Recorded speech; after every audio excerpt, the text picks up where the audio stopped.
What up, YouTube? Just making a quick video on the Dyno VFR project. Just did a little upgrade to it. As you can see, I added an 80s cheese grater sprocket. Not sure if you can see the stamp, but yeah, that's the real deal, not a repop. Yeah, and just want to go on a little rant real quick. Um, I originally bought this bike.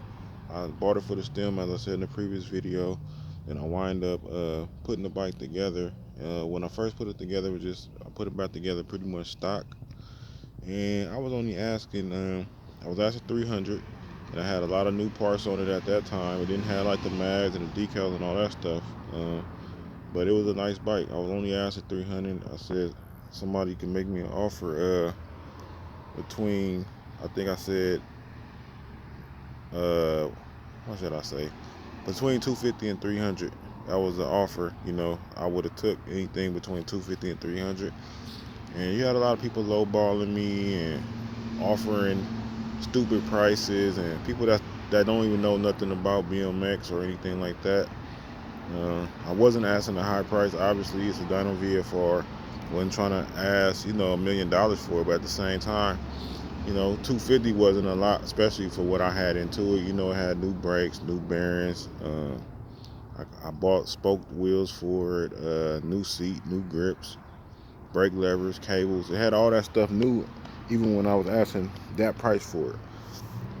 And I'm one of those guys, like, a lot of people sell stuff and they say, well, if no one buys it soon, I'm going to put more money and the price is going to go up. But they be bullshitting. Like, I'm that guy. If I don't sell something, I'm gonna build it to my liking. I do this, like, to show people, hey, I don't need to sell it. I was just giving somebody an opportunity because I don't want to be, like a hoarder and just build bike after bike after bike and don't sell nothing. Like, I like to build stuff, sell it, get something else, build that, keep it for a while, sell it, like, and so on.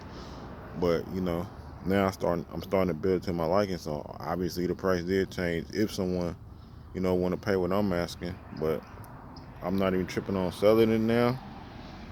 I will for the right price. Um, but obviously, you see the parts on it now. It's no longer a $250, $300 bike.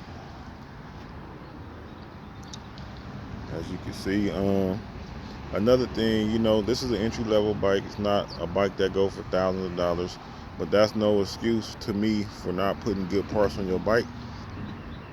As you can see, I got, like I said, I got a real cheesy grater sprocket. I could have got a repop, could have put some BS mags on it. Um, could have put a lot of BS parts on it. Amazon brakes. There's so many things I could have saved money on. But at the same time, I look at it as like, it's a nice bike. And even if I want to go as far as getting a higher end frame, let's say like an old Dyno comp frame, like an actual comp or a detour or something like that, literally everything is there. Like, I could literally do a frame swap and have all the expensive parts. That's why I don't build bikes with cheap parts.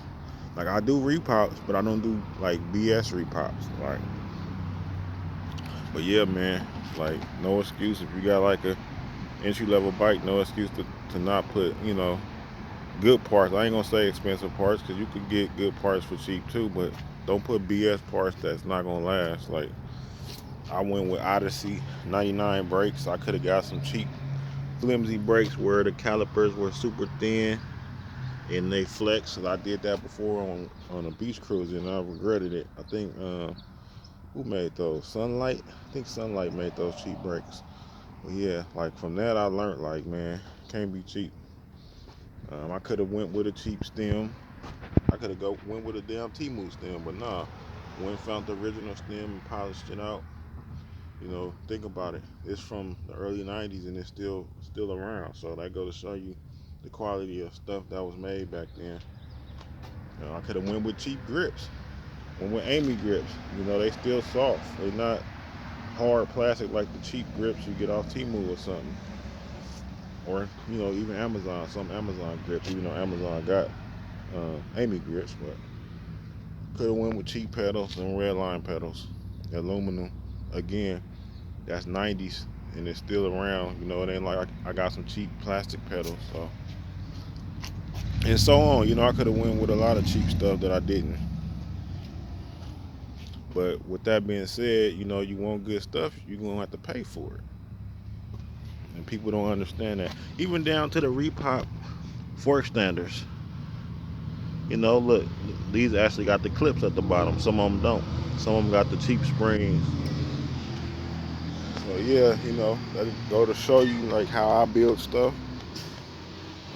A lot of those bikes out there that ask for $1 million, they don't put good parts on their bikes. You know, they put like they try to make as much as they can for less as they can, and the quality sucks. So that's kind of like one of my pet peeves, I guess you could say. Like I overbuild stuff sometimes, and that's just because I know, you know, quality is what you want, man. When you building anything, like I build cars, so I learned that from cars, and you go to everything else, man. If you build something, build it with quality. But yeah, one more look at that cheese grater sprocket. All right, y'all.